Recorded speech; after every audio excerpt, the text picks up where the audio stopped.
บีได้สบายดีพี่น้องป่องไปมื้อนี้ทีมงานพาเลาะพาเที่ยวเบียนบรรณาเฮาพาพี่น้องไปกับไหว้พระเนาะพระธาตุเมืองพรที่แข่งขมวนพี่น้องไปชมบรรยากาศน้ำกันและให้พี่น้องชมบรรยากาศ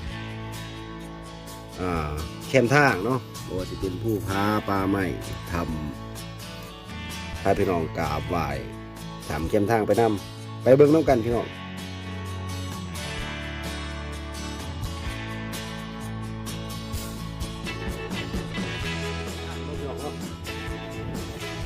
เย็นทำบ้านนี่ก็ฮะบ้านพาแหลม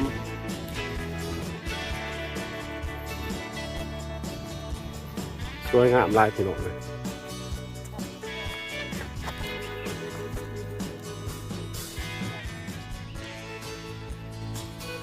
ก็เป็นอุโมงค์เนาะโมเมนตัมเนาะ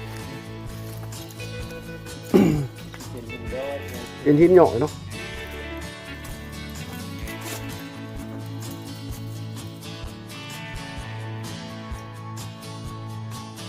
แคมทางพี่น้องแคมทางไปใช่เดี๋ยวขำเมืองพอดมาซะเนาะสอดทั้งผุดๆเลย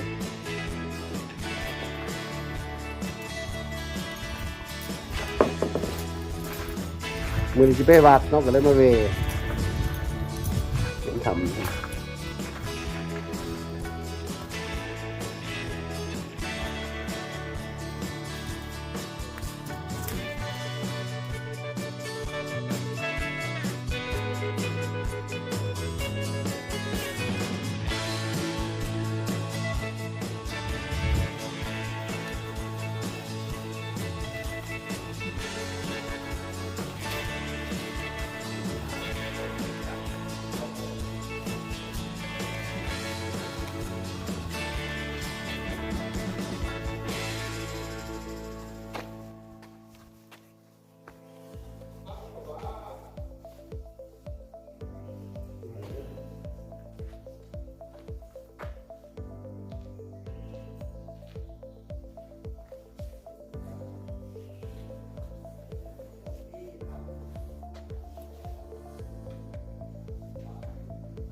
หลังจากนั้นทีมงานเราก็เดินทางต่อพี่น้อง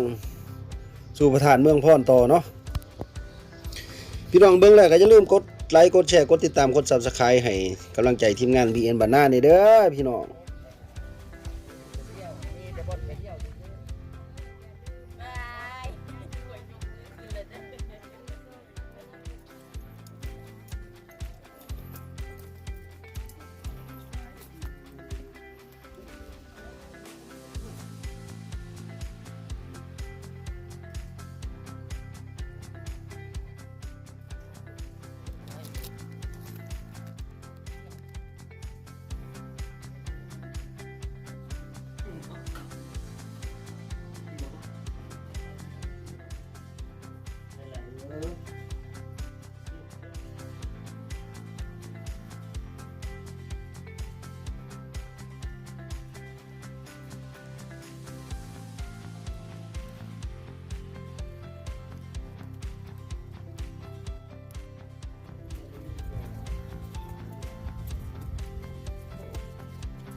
เดี๋ยวเขาเงิน